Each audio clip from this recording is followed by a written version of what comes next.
Сейчас Independent Human Rights Protectors, а потом Trust for Social Achievement.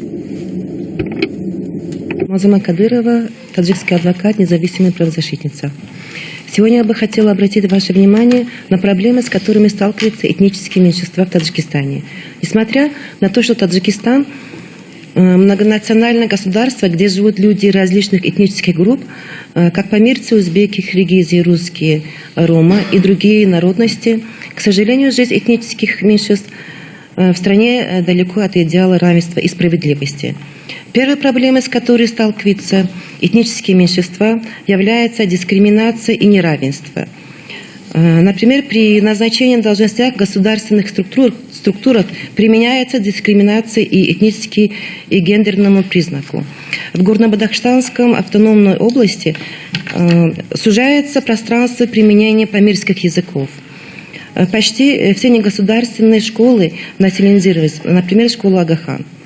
Есть угроза того, что реально могут закрывать джамуаты. Ромов. В Таджикистане проживает несколько тысяч ром.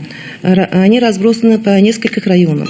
У них есть свой язык, свои особые обычаи. Но, к сожалению, таджики последовательно слагают их об их жизни легенды и строятся не иметь с ними дела.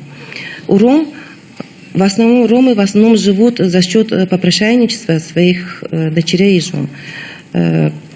А некоторые из мужчин, конечно, занимаются разводом скотами, занимаются ремеслом. Дети за последние годы пошли в школу, но они подвергаются дискриминации и ущемлению прав. В Таджикистане с 1997 года действовала организация свидетелей Иеговы. Осенью 2007 года деятельность свидетелей Иеговы была временно переостановлена. А в 2008 году суд военного гарнизона города Душанбе постановил полностью запретить функционировать этой религиозной организации.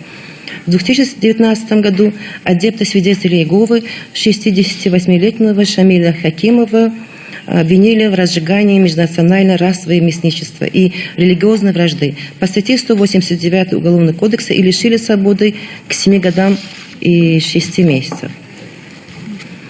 Спасибо большое.